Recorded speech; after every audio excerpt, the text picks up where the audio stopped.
Let me ask you something raw, something you don't tell even your closest friend. Why do you keep believing the next time will be different, even when every part of you knows better? Why does your heart cling to the version of someone who only exists in your imagination? Stay with me. This is going to hit close. There is a moment, quiet, familiar, almost sacred, when you sit alone after another broken promise, another excuse, another emotional bruise you've taught yourself to call not a big deal. And in that moment, you whisper the same sentence you've whispered 100 times before. Maybe this time they'll change. You don't say it out loud because you already know how it sounds. You already know the logic doesn't hold. But this hope isn't logical. It's emotional. It's tied to something deeper than behavior. It's tied to belonging, to fear, to memory, and to the version of love you learned long before this person ever walked into your life. You keep hoping they'll change because your heart is loyal, sometimes loyal to the wrong story. You've built a future in your mind, a future that feels so beautiful, so peaceful, so right that you don't want to let it go. You don't want to lose the dream. You don't want to admit that the person standing in front of you is not the person you keep imagining in your head. And here's the painful truth. You're not attached to them. You're not attached to them. You're attached to the potential of them. You're attached to the moments when they almost get it right, the glimpses that look like hope, the crumbs that feel like a feast when you've been starving for too long. You stay because the hope feels safer than the heartbreak. You stay because changing your life feels harder than waiting for them to change theirs. You stay because leaving requires courage, and waiting only requires patience. But here's what I want you to hear. Gently and honestly, hope is beautiful. But misplaced hope is a slow heartbreak. There's a quiet truth we don't like to admit. Sometimes the fantasy feels more comforting than the reality. You don't keep hoping they'll change because you're weak or a naive. You keep hoping because the story you've created with them feels safer than starting a new one alone. You've painted a version of them in your mind, a version who listens, who shows up, who loves you the way your heartache is to be loved. And even though they rarely live up to that picture, the picture itself becomes a kind of emotional shelter, a safe place to hide from the truth you're not ready to confront. You remember their good moments with tenderness. You replay their promises like lullabies. You hold on to their potential like it's evidence that the best version of them is just around the corner. And here's the part that stings the fantasy feels familiar. It feels like something you've known before. Maybe you grew up believing that love meant patience, sacrifice, endurance. Maybe someone taught you, directly or indirectly, that love is proven by how much pain you can tolerate. So when you're with someone inconsistent, someone unpredictable, someone who gives you affection in fragments, your heart doesn't panic. It recognizes the pattern. It calls it home. That's why letting go feels impossible. You're not just losing a person. You're losing a dream, a story, a future you've rehearsed in your mind so many times it feels real. But here's what we don't realize. In the middle of that emotional fog, fantasy can be addictive. Potential can be intoxicating, and hope, when connected to the wrong person, can keep you standing in the same painful spot year after year. You deserve a love that doesn't have to be imagined. You deserve presence, not promises. And if it doesn't feel like love unless you're suffering, that's not love. That's an old wound repeating itself. Let this sink in. You're not crazy for hoping. You're human. But you're also allowed to outgrow the fantasy. There's a specific kind of heartbreak that comes from someone who is almost who you need.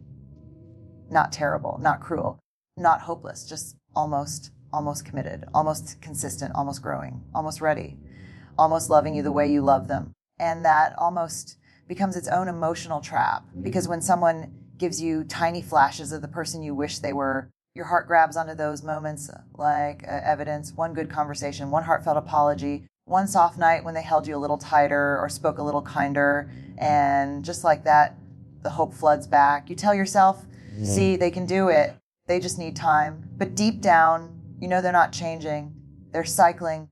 They're giving you just enough to keep your heart invested, but never enough to grow with you. This is where the emotional high comes in. Those rare moments of almost feel intoxicating because they're unpredictable. They're surprising. They feel like small miracles. And when love has hurt you long enough, even crumbs can taste like a feast. The psychology behind it is sharp and honest. Your brain confuses inconsistency with importance. When someone gives you affection randomly, your nervous system lights up. It feels like a reward. and rewards that come unpredictably.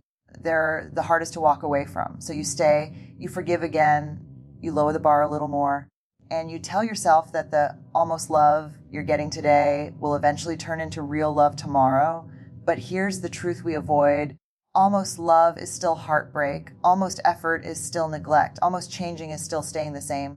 You deserve someone who doesn't make you question your worth on the days they forget to show up. Someone who doesn't love you accidentally or inconsistently. Someone who doesn't give you sparks when what you deserve is a steady flame. Let me say it plainly. You were never meant to survive on almost one of the deepest reasons you keep hoping they'll change isn't love, it's fear. A fear so quiet, so familiar, that you barely recognize it anymore. It whispers to you in the late hours, in the lonely moments, in the spaces between what you know and what you avoid. The fear of starting over. Starting over means stepping into uncertainty. Starting over means rewriting your routine. Starting over means facing the nights when nobody texts you good morning or asks how your day was. Starting over means rebuilding a future from scratch, one without their face in it. And there's a part of you that's tired, exhausted, drained from trying so hard to make this relationship work. So the idea of beginning again feels heavy, overwhelming, almost impossible. So instead of leaving, you bargain, you rationalize, you can convince yourself that staying is easier, that waiting for them to grow is safer than walking away and risking the unknown. You tell yourself, no one else will understand me like they do. I'd rather fix this than start from zero. What if I leave and regret it? But here's the truth. Staying for fear is a quiet torture. It keeps your life small, your heart guarded, your joy suspended. You're not choosing love, you're choosing familiarity. And familiarity can feel like comfort even when it's hurting you. Starting over isn't the enemy. Staying stuck is. The hardest part is admitting that the version of your life you've been clinging to isn't real anymore. Or maybe it never was. But once you face that truth, something powerful happens. You begin to remember who you were before the waiting, before the hoping, before the shrinking. You begin to see that your future doesn't have to be built on someone else's potential. It can be built on your courage, your clarity, your self-respect. Let this land softly. Starting over isn't a failure. It's a homecoming. There's a kind of loyalty that feels noble until it starts to hurt you. A loyalty that says, I can't give up on them, even when they've already given up on themselves. A loyalty that keeps you standing in a burning room, convinced that your love alone can put out the flames. You keep hoping they'll change because you're loyal, deeply, fiercely, almost painfully loyal. You don't walk away easily. You don't abandon people. You don't give up on someone you've invested your time, your heart, your softness into. But sometimes loyalty becomes self-betrayal. There's a moment when your heart knows the truth long before your mind admits it. Your devotion has started costing you pieces of your peace, your confidence, your self-respect. You're loyal to the idea of them, not the reality of what they give. And it's exhausting. Maybe they were good to you once. Maybe they held you together at a time when you were falling apart. Maybe they made you feel seen in a way nobody else did. So you tell yourself you owe them patience. You owe them belief. You owe them another chance. But listen closely. Loyalty does not mean carrying someone who refuses to walk. Loyalty does not mean shrinking so they can feel taller. Loyalty does not mean sacrificing your needs so they can avoid their growth. Your loyalty is powerful. But when it's given to the wrong person, it becomes a cage you build around your own potential. You keep holding on because you believe walking away makes you heartless. But sometimes walking away is the most loving thing you can do, loving to yourself and even to them. Because staying in a broken dynamic doesn't heal them. It enables them. It teaches them that your forgiveness is guaranteed, that your boundaries are flexible, that your heart is a place they can keep returning to without ever having to change. Your loyalty is sacred, but it should never cost you your sanity. It should never silence your worth. You're allowed to redirect your loyalty towards someone who truly deserves it, and that someone begins with you. There's a moment, subtle, almost invisible, when hope stops being uplifting and starts becoming heavy, the kind of hope you carry not because it inspires you, but because you're afraid to put it down. That's the hope you hold for someone who isn't changing. You keep hoping they'll change because you've taken responsibility for a transformation that was never yours to control. You've convinced yourself that if you love them enough, support them enough, stay patient enough, you can somehow guide them into becoming the partner you need. But here's the painful truth: change is an inside job. You can encourage, but you can't force. You can support, but you can't shape. You can inspire, but you cannot be their motivation. The hope you're carrying isn't based on their actions. It's based on your imagination of who they could be. And because you're a person who loves deeply, you believe in people fiercely. You see their light even when they're drowning in their own darkness. You see their potential even when they run from their own growth. So you hold hope like a promise, like an anchor, like a prayer. But hope without evidence becomes a form of self-abandonment. You stop paying attention to reality because reality hurts. You focus on their good days while ignoring the consistent patterns that tell you the truth. You cling to the one compliment, the one apology, the one warm moment, while overlooking the dozens of ways they avoid accountability. Here's the thing: the right person won't make you hope for the version of them you wish existed. The right person will show up as that version consistently without being pushed, begged, or broken for it. You were never meant to be someone's emotional lifeguard, dragging them toward the growth they resist. You were meant to walk beside someone who chooses growth on their own. Let this land gently. The hope you keep nurturing for them is costing you the hope you should be investing in yourself. It's not your job to change them. It's your job to protect your heart from the places where your hope keeps dying. There's a painful truth we often overlook. You keep hoping they'll change because the love you're receiving is conditional. It's not steady. It doesn't feel safe. It only appears when they feel like giving it or when you bend yourself enough to earn it. And somehow your heart has decided that conditional love is better than none at all. You've learned to celebrate the moments they do show up. You've learned to hold your breath, waiting for their approval, their attention, their affection. You've built a life where happiness depends on someone else's inconsistent choices. And over time, that shapes your heart. It makes you doubt yourself. It makes you question your worth.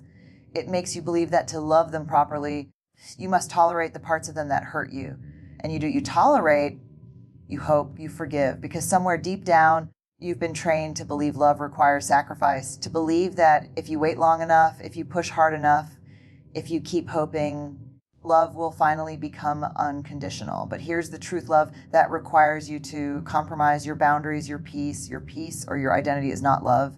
It is survival. It is endurance. It is a slow erosion of the person you are beneath the hope, the loyalty, the fantasies. You keep hoping they'll change because you're chasing a love that doesn't exist yet. Maybe it never will. And every time they fail to meet the version of love you crave, your heart aches, but your hope whispers, just one more chance. Maybe this time. You must understand this unconditional love doesn't demand that you stretch yourself into shapes you're not. It doesn't leave you questioning whether you're enough. It doesn't make hope a burden. The love you deserve is consistent, steady, reliable. It doesn't hide in fragments. It doesn't force you to survive on almosts. And the moment you start expecting that kind of love, your heart stops clinging to what was never meant to be. We are incredible storytellers, aren't we? Humans have this unique ability to take fragments of reality, stitch them together with imagination, and create narratives that feel entirely true. And you, like so many of us, have been telling yourself a story about them, about the what if, about the love that could exist if only things were different. You keep hoping they'll change because you are hooked on the story, not the person. Your mind rewrites history, glossing over the patterns of disappointment, the repeated neglect, the moments when they were absent or indifferent. Instead, you focus on the possibilities, the glimpses of kindness, the times when it almost felt like love.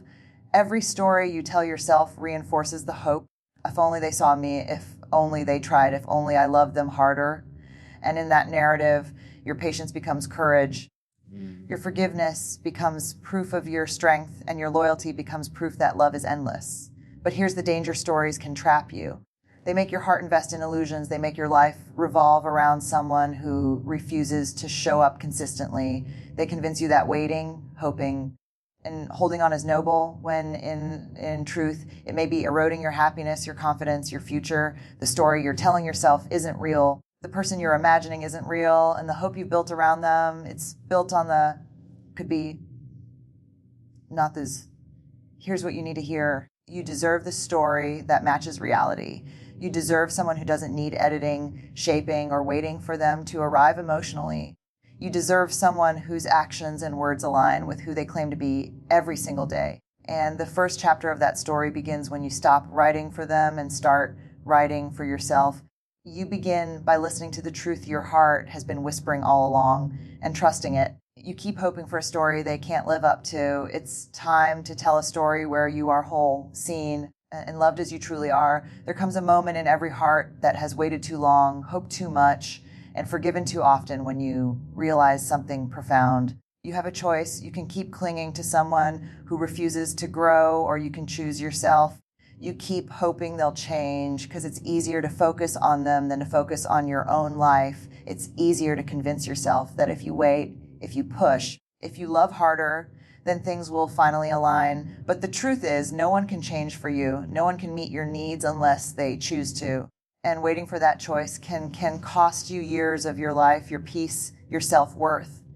Choosing yourself doesn't mean you stop caring about them. It doesn't mean you stop loving. It means you recognize that your happiness, your growth, and your sanity are your responsibility first. It means setting boundaries that protect your heart. It means saying, I am enough, even if you can't see it. I deserve love that doesn't require hope as a crutch. The moment you choose yourself is the moment you reclaim your power. You stop shrinking to fit into someone else's inconsistency. You stop negotiating your value for the crumbs they offer. You stop hoping for an impossible transformation and start expecting the love you actually deserve. It's terrifying at first, letting go always is, but liberation comes wrapped in that fear. It comes in the clarity that your life does not have to revolve around someone else's potential. It comes when you realize that hope, when applied to yourself, it becomes a tool for growth rather than a chain. You deserve someone who doesn't need changing, someone who chooses you consistently, someone whose love doesn't demand your patience as a test. And until that person arrives, or even if they never do, you are enough. Choosing yourself is not selfish. It is survival. It is courage. It is the most radical act of love you can perform for your heart, your spirit, and your life. Here's the truth, plain and unflinching. You've been carrying a weight that was never yours to bear. You've been hoping, waiting, forgiving, and bending yourself for someone who refuses to meet you where you are. And all that hope, all that effort has left you exhausted, confused, and quietly questioning your worth. The freedom begins the moment you let go of the fantasy, let go of the what ifs, let go of the hope that they will finally become the person you need them to be. Let go, not because you stopped caring, but because you finally start valuing yourself enough to stop sacrificing your peace for someone else's potential. Letting go doesn't mean you stop loving. It means you stop placing your happiness in the hands of someone who cannot hold it. It means you acknowledge that love is not a puzzle to solve, a garden to fix, or a project to complete. Love is meant to flow freely between hearts that are ready, willing, and able. And if someone refuses to meet you there, the most courageous act is to release them and release yourself from the prison of waiting. Imagine what life feels like when you're no longer living in suspense, when your heart isn't tethered to uncertainty, when your self-worth isn't contingent on their actions or lack thereof. That life is yours to claim. That life is vibrant, whole, and unshakably yours. You are not defined by who they are or who they refuse to become. You are defined by your courage, your clarity, your resilience, and your capacity to love yourself fiercely even when others cannot. So stop hoping for a change that is not coming. Start living the life that has been waiting for you all along. Fill it with the love, the respect, and the presence that you deserve. Because here's the final truth. The moment you stop hoping for them to change is the moment your own life begins to change. And that change, that is your freedom. That is your power. That is your love fully returned to you.